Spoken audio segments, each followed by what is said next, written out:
Hello everybody, hope you're having a fantastic day today. Thank you so much for checking out the video. Today, just want to talk about the changes that are on the PTS, the public test server. Just to note, this is not in-game or the regular game or on console if you're playing. This is only on the public test server. Definitely some interesting stuff. Let's get into it here. Okay, so these notes were basically just released today. I will link it in the description if you want to go over it yourself, but I will read it to you here as well. And we hope you all have enjoyed the new workshop UI, relaxed builds, and the combat changes introduced in the public test server so far. We'll continue to make more adjustments to the new UI and combat future updates. So this was released today along with some other stuff here that I'm going to show you. Combat changes, miscellaneous floater flamer and floater freezer grenade explosions no longer damage enemies through walls. Fixed an issue where Enclave plasma gun mods weren't dropping from Enclave events. Fixed an issue which prevented some thrown weapons from scaling with player level. Fixed an issue which prevented non-physical damage from being added via weapon mods, including some default mods on weapons such as the plasma cutter. Note, this fix has the side effect of significantly reducing damage dealt by Pain Train and some non-explosive thrown weapons. An additional fix will be introduced at a later date. So, it looks like they're kind of doing, what they did to the nuker grenades to the floater grenades, I think.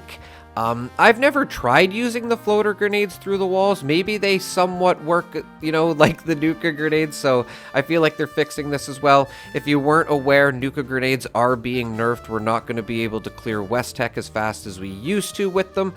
I will link a video in the description going over that as well. Again, this is just on the public test server, so this might not make it to console, but I definitely think that nuka grenade nerf is coming.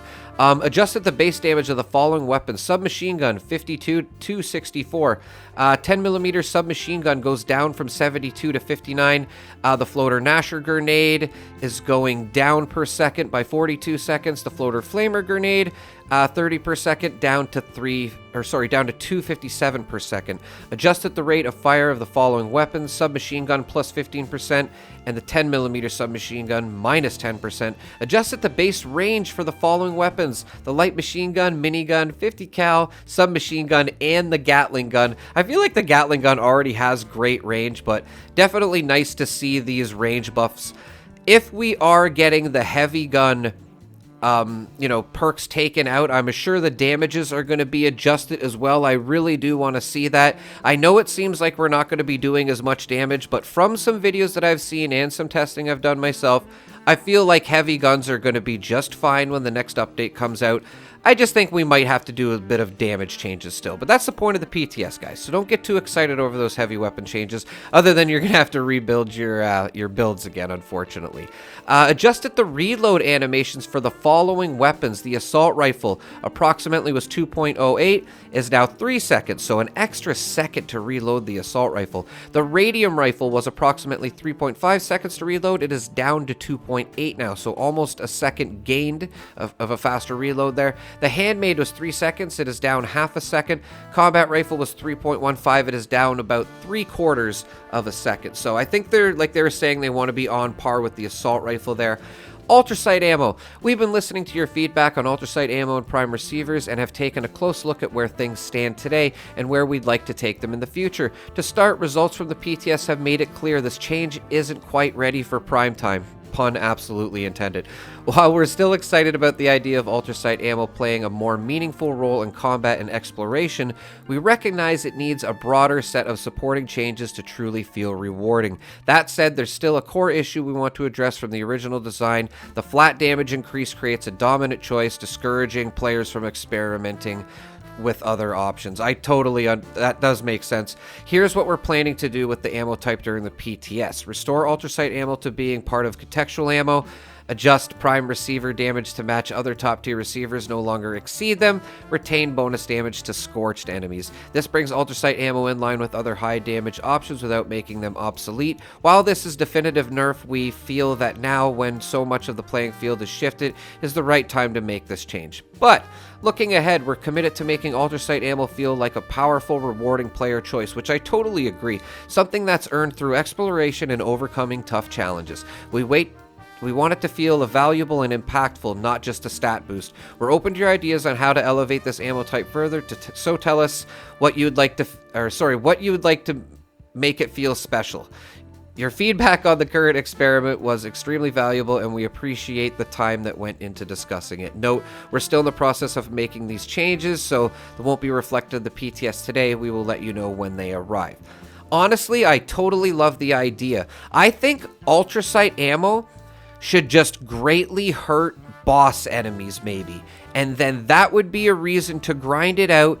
And then if you want, to be able to destroy the bosses a lot faster, I feel like Ultrasight, I don't know, just an idea for making a reason to grind for Ultrasight ammo. Right now, I don't really like where it is, if I'm being honest. Workshop improvements, stored and blueprinted categories added and now accessible. Workshop accept button now correctly displays the E binding on the bar. Refresh budget bars now trigger correctly when changing subcategories. Automatically return to the last selected items panel when switching from edit mode. Added visual indicator on the item thumbnails to show they have variants available. Subcategories are now displayed in the variants header. Fixes. Crash fix when placing items via workshop paneling. Cannery can now be placed. Jump functionality restored after switching back from modify mode. Mort and Do tape number 3 now correctly references the generator location. Power requirements now display. Budget bar updates immediately after an item is placed. We no longer display variant. None of the non-building objects like wallpaper and lock. Non-buildable objects display the category name and item index. The min-max variant panel options are properly labeled in the option menu. So this has to do again with the new building menu. I will link another video in the description if you want to see the new build menu that is on the PTS right now. It is absolutely amazing. I feel like it's long overdue, but I am so happy it is finally here. I feel like it is another step in the right direction here. I'm really excited to see where the game is going to be in the next, year or so, especially with the new season coming out at the end of the year here. And with, the biggest update coming as well. Let me know in the comments what you guys think of that. Content organization, new additions, Spooky Scarecrows added to the holiday subcategory. Doors have been reorganized into condensed list. Steel doors, wooden doors, steel and wood doors. Curtain doors, stash boxes have also been reorganized. Suitcases and metal cabinets. So, more subcategories. This is great. I don't think, I could be wrong, I don't think we have a search bar in the build menu yet. Yeah, I can't really remember one from making the video, but if we don't, that's like the only thing we need at this point. Future content. To help your camp building endeavors with the new workshop UI and relaxed build rules, we have unlocked additional workshop items for all PTS players. Unlocking these items also meant that some prototype weapons, armor, and 4-star legendary mods were revealed. Thank you all for the feedback you've provided on these items so far. As a general reminder, if you're seeing something in the PTS that we don't specifically call out, it's safe to assume that the content is not planned for the update we're currently testing. And I say this all the time, guys, just because it's on the public test server does not mean it's set in stone, it's going to come out next update or anything like that. It's just we're testing it and we're going to see where it goes, especially when the PTS first goes live after an update. Like we just had the, the fishing update, PTS just came out. Don't get too excited over this stuff, guys. This is why we're gonna, why we test it as a community. Let's try to make it the best we can. Let's give them all the feedback if you don't like anything. And yeah, that's pretty much it, everybody. Let me know what you think in the comments, how you feel about these changes. And as always, thank you so much for watching. Have a great day.